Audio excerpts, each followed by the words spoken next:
आरंभ है प्रचंड। किस चीज का आरंभ है सर? आप लोगों के एग्जाम का आरंभ होने वाला है, बराबर। तो सर क्या क्या हमारे लिए क्या है आज? यहाँ पर पढ़ो अच्छे से। Diploma in engineering MSBT summer 2024 exam. इसके लिए स्पेसिफिकली सेमेस्टर 4 के बारे में बात करेंगे। सेमेस्टर 1, सेमेस्टर 2, आई स्कीम हो चाहे के स्कीम हो, सब्जेक्ट्स के कोर्सेस ऐप पे अवेलेबल है, यूट्यूब पे भी अवेलेबल है। बाकी जो भी है वो एप्लीकेशन पे हमारे अवेलेबल है, डिस्क्रिप्शन में लिंक है। एप्लीकेशन अभी तक डाउनलोड नहीं किया तो कर लो, पढ़ाई शुरू करो सब्सक्राइब करके, ठीक है। बार बार नहीं बोलूँगा, आपको ऑलरेडी पता है। ओके, बहुत सारे बच्चों ने ऑलरेडी शुरू कर दिया है, ठीक है। ओके, तो इस वीडियो में एप्लीकेशन में आपको, जब भी आप एप्लीकेशन डाउनलोड करके उसमें जाओगे तो आपको पूरा वहाँ पर है सेमेस्टर वाइज, पूरा कैटेगरी वाइज किया है, मतलब वहाँ पर जाओगे, आप सिलेक्ट करोगे फर्स्ट ईयर सेकंड ईयर जो भी है, सेमेस्टर सिलेक्ट करोगे, सेम 1 सेम 2, बराबर। के स्कीम है, आई स्कीम है, सिलेक्ट करोगे, सेमेस्टर सिलेक्ट करोगे, उसके बाद आपको सब्जेक्ट दिख जाएंगे। गलती होने का कोई चांस नहीं है, ठीक है। ओके, तो इस वीडियो में सेमेस्टर 4 के बारे में बात करेंगे, वो भी कंप्यूटर ग्रुप में।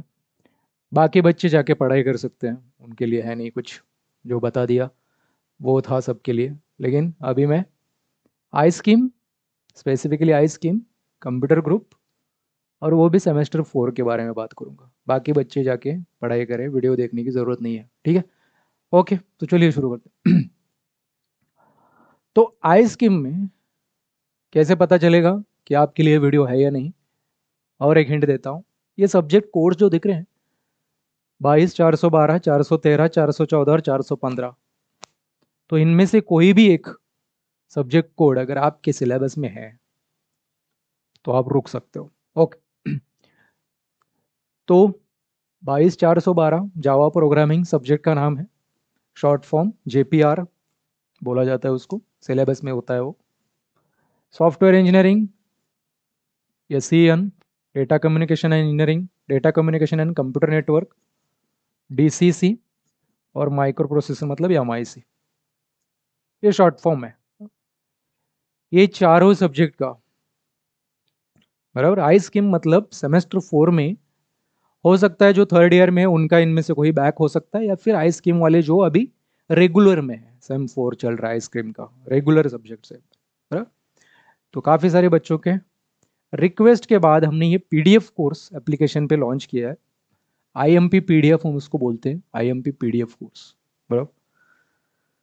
फिर से वही चीज़ फिर से बोलूँगा, ये 4 सब्जेक्ट का पीडीएफ कोर्स एप्लीकेशन पे अवेलेबल है। एनरोल करके उसमें चालू कीजिए पढ़ाई, बराबर। और ये पूरा अच्छे से करना है, बराबर। ज़्यादा क्वेश्चंस नहीं है, चैप्टर वाइज दिया हुआ है, बराबर। अच्छे से पूरा आपको वो करना है, उसका तैयारी। जितने भी दिन बचे हैं, 4 दिन बचे हो, 5 दिन बचे हो, 8 दिन बचे हो, 10 दिन बचे हो, जो हो सकता है, ये कोई पेपर 5 तारीख को, कोई 10 तारीख का है, कोई 15, 17, किसी भी, लेकिन इस महीने में आपका पेपर है, राइट। तो पढ़ाई इसका स्टार्ट करना है। ये करने के बाद, ये प्रिपरेशन अच्छे से करने के बाद, कम से कम आप एक अच्छा स्कोर भी कर सकते हो, बराबर। तो मान लो 70 मार्क का आपका पेपर होता है, तो उसमें से आपको 50 तक, अगर आपने अच्छे से प्रिपेयर किया, 50, 60, 50 के आसपास आराम से लेके जाएगा, अच्छे से प्रिपेयर किया है तो। पासिंग का तो कोई नहीं, पास तो हो ही जाओगे, ये प्रिपेयर किया है तो पास तो हो ही जाओगे, बराबर। लेकिन अगर आप अच्छे से प्रिपेयर किया है पूरा, तो 50 या 60, 50 या 60 के बीच में आप मार्क्स लेके आ सकते हो। लेकिन अगर आपको आउट ऑफ लेना है तो इससे बाहर भी आपको थोड़ा बहुत आपको करना पड़ेगा, बराबर। लेकिन हो सकता है इसमें से ही पूरा पेपर आ सकता है, और आपको बहुत ज़्यादा चांसेस है कि आउट ऑफ मार्क्स भी इन्हीं पीडीएफ से मिल सकते हैं, पूरा पेपर भी आप कंप्लीट, क्योंकि ऑप्शन ऑप्शन भी होते हैं ना। मान लो 5 किसी क्वेश्चन में, आपको 5 क्वेश्चन दिए, उसमें से 3 अटेम्प्ट करने हैं, तो उसमें से 3 इन पीडीएफ से आ सकते हैं। तो आउट ऑफ पेपर भी इन पीडीएफ से आने के बहुत ज़्यादा चांसेस है, बराबर। पासिंग तो आपने अगर अच्छे से प्रिपेयर किया है तो पासिंग का तो टेंशन मत लो, आराम से हो जाओगा। पासिंग ही नहीं, 50, 60 के आसपास आपका आराम से हो जाएगा, ठीक है। ओके, कंडीशन अप्लाई है, अब भी एनरोल करके प्रिपरेशन शुरू करना है। ठीक है, ओके ओके सर, ओके हम करेंगे। थोड़ा सा हाइलाइट्स बता देता हूँ जावा प्रोग्रामिंग। और हाँ, एक और बात, ये सब्जेक्ट्स ना कि सिर्फ एग्जाम के लिए हैं, ये भी ध्यान में रखो। ये कंप्यूटर ग्रुप में आप सेमेस्टर 4 में हो, इसका मतलब आपका करियर भी कंप्यूटर के रिलेटेड ही होगा। आपने सोचा होगा मैं कंप्यूटर रिलेटेड जॉब करूंगा आगे जाके, या फिर कुछ खुद का करूंगा, स्टार्टअप करूंगा, बिजनेस करूंगा, जो भी है आपका ड्रीम। आपने अगर कंप्यूटर इंजीनियरिंग ब्रांच लिया है, आईटी इंजीनियरिंग ब्रांच लिया है, तो आपका ये सपना तो होगा कि उसके रिलेटेड कुछ काम करोगे जिंदगी में, बराबर। तो इसलिए ये चारों के चारों सब्जेक्ट फिर से बता देता हूँ, सिर्फ एग्जाम के लिए नहीं करना। अभी करो, अभी ठीक है। कुछ बच्चे ऐसे हो सकते हैं जिन्होंने पूरा सेमेस्टर कुछ नहीं किया है, पहली बार। कुछ बच्चे तो ऐसे भी होंगे जिन्होंने पहली बार नाम सुना है। अरे होंगे भाई, मैं जानता हूँ, हाँ तू ही है वो। ठीक है, हाँ।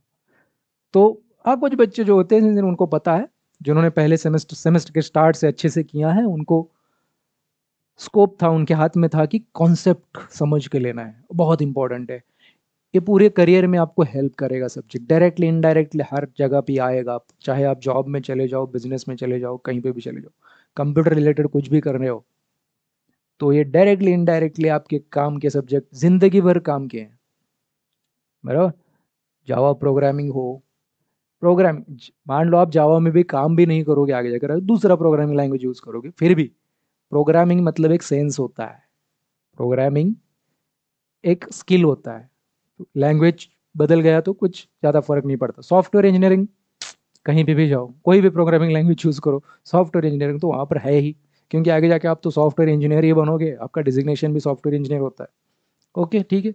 डेटा कम्युनिकेशन, डेटा कहीं नहीं है, जिंदगी में कहीं पे भी जाओ दिमाग में भी डेटा ही है, तो उसका कम्युनिकेशन कैसे होता है? कंप्यूटर का नेटवर्क, कंप्यूटर यूज करते हो तो उसका network, private network, public network, बहुत सारा चीज़ है।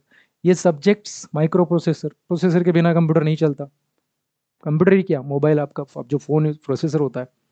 तो ये कोर सब्जेक्ट्स है भाई, चाहे थियोरेटिकल हो या चलिए चाहे प्रोग्राम्स हो या कुछ भी हो, इनको अच्छे से करना भाई। अभी टाइम नहीं है तो ठीक है, अभी एग्जाम के लिए करो, पीडीएफ में एग्जाम के लिए करो, लेकिन एग्जाम होने के बाद ध्यान में रखो इसको रिवाइज करना है। सर इतना कौन करता है? अरे भाई कर, तेरे पास टाइम है तो कर, तेरे को आगे बहुत हेल्प होगी, डिग्री में कहीं पे भी, जॉब में। ये कोर सब्जेक्ट अभी तक अच्छे से करा है तो कोई प्रॉब्लम नहीं है, ठीक है। जिन्होंने नहीं करा ये समझ लो, ध्यान में रखो, ये कोर सब्जेक्ट्स है आपके करियर के लिए। ओके, मुझे बताना था इसलिए मैंने इसे बता दिया। जावा प्रोग्रामिंग सब्जेक्ट में आपको थियरी भी आएगी, प्रोग्राम्स भी आएंगे, दोनों काम दिया हुआ है, पीडीएफ में सब कुछ दिया हुआ है। थियरी भी आएगी आपको और प्रोग्राम्स भी आएंगे। आईएमपी कोर्स, बराबर, क्वेश्चन और आंसर के फॉर्मेट में है सब कुछ, बराबर। Available on app, available on app, ठीक है, ओके। नीचे डिस्क्रिप्शन में लिंक दे दूंगा। इसमें थियरी प्लस प्रोग्राम आएगा। सॉफ्टवेयर इंजीनियर में ज़्यादातर तो थियरी रहेगी, लेकिन बहुत इंटरेस्टिंग है, उसको अच्छे से प्रिपेयर करना। डेटा कम्युनिकेशन, कंप्यूटर नेटवर्क, काफ़ी इंटरेस्टिंग टॉपिक्स है, अच्छे से प्रिपेयर। डायग्राम्स होगा, थियरी होगा, बराबर। डायग्राम थियरी दोनों होगा इसमें। माइक्रो प्रोसेसर वेरी इंपॉर्टेंट, इसमें प्रोग्राम असेंबली लैंग्वेज करके एक लैंग्वेज होता है जो प्रोसेसर लेवल पे चलता है, जो पहले लिखते थे उसमें कोड लिखा करते थे। असेंबली लैंग्वेज प्रोग्रामिंग, एएलपी, आपको एग्जाम में दिखेगा क्वेश्चन पेपर में, राइट एएलपी, एएलपी, एएलपी मतलब ऐसा मत सोचना एएलपी क्या है, असेंबली लैंग्वेज प्रोग्राम। तो ये भी सीखना है, उसमें सारे प्रोग्राम्स दिए हुए हैं। आपको लैब भी होगा उसका, आपने किया होगा शायद पूरे सेमेस्टर भर के, बराबर, असेंबली लैंग्वेज का। तो उसके सिंटैक्स वगैरह इंस्ट्रक्शंस काफ़ी अलग है, बराबर। लेकिन आपने अगर लॉजिकली उसको किया है, तो जैसे कि सी लैंग्वेज होता है, वैसे एक अनदर लैंग्वेज है। कोई भी प्रॉब्लम स्टेटमेंट हो, अगर आपको प्रोग्राम के सिंटैक्स वगैरह सारे इंस्ट्रक्शंस होता है, तो आप खुद से भी कर सकते हो, उसको बाय हार्ट करने की ज़रूरत नहीं है, और बाय हार्ट करने की चीज़ भी नहीं है वो। याद नहीं रख सकते आप उसको, पूरा रट नहीं सकते आप उसको, वो लॉजिकली करना होता है। प्रोग्राम चाहे कोई भी हो, जावा का हो, सी का हो, असेंबली का हो, कुछ भी हो, तो उसमें लॉजिक लगाओ। अभी एग्जाम के लिए देखो आपका स्टेटस क्या है, आपने कुछ भी नहीं किया है, आपने किया है, आपने 50% किया है, उसके हिसाब से आपका स्टडी का पैटर्न चेंज होगा। लेकिन साम दाम दंड भेद अप्लाई करके आपको वो करना पड़ेगा, नो ऑप्शन। अभी के लिए सिर्फ एग्ज़ाम के बारे में सोचना है ये पूरा महीना। पूरे डिस्ट्रैक्शंस वगैरह हटा दो, जो भी अभी तक कर रहे हो, जो भी है जो भी आपको लगता है जो आपको पढ़ाई से दूर लेके जा रहा है उसको हटा दो अभी के लिए और फोकस करो। एग्ज़ाम होने के बाद आप फिर रिज्यूम कर सकते हो आप जो भी कर रहे हो। ठीक है, अगर वो प्रेडिक्ट मतलब कभी नहीं करना चाहिए टाइम पास होती है, टाइम पास का भी एक टाइमिंग होना चाहिए। ठीक है, मैं आपको तो ज़्यादा ज्ञान नहीं दूंगा यहाँ पर, क्योंकि मैं एक्चुअली उसलिए नहीं आया हूँ। किसी और वीडियो में हम इस तरीके से बात करेंगे। लेकिन हाँ, एग्ज़ाम के टाइम पे सिर्फ एग्ज़ाम की तैयारी, सक्सेसफुल वही बनता है जिसको पता होता है कौन से समय पे क्या करना है। समय देख के जो एक्शन लेता है वही सक्सेसफुल बनेगा। मैं ये नहीं बोल रहा हूँ जो हमेशा मेहनत ही करता रहता है वो सक्सेसफुल बनेगा, ये नहीं बोल रहा हूँ मैं।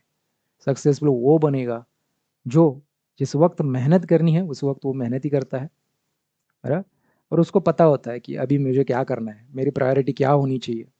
जिसको वो समझ में आ गया वो सक्सेसफुल होगा। ठीक है, सक्सेस वगैरह क्या होता है बाद में देखते हैं। ठीक है, ओके, तो I hope you understood everything. All the best मेरी तरफ से ब्रो, अच्छे से पढ़ाई करना, कोर्स को एनरोल करो और शेयर करो जितना हो सके उतना। ठीक है, किसी को पता नहीं है तो आपका कुछ नहीं जाएगा, शेयर करते रहो भाई। ठीक है, ओके, अगेन मेरी तरफ से सबको ऑल द बेस्ट।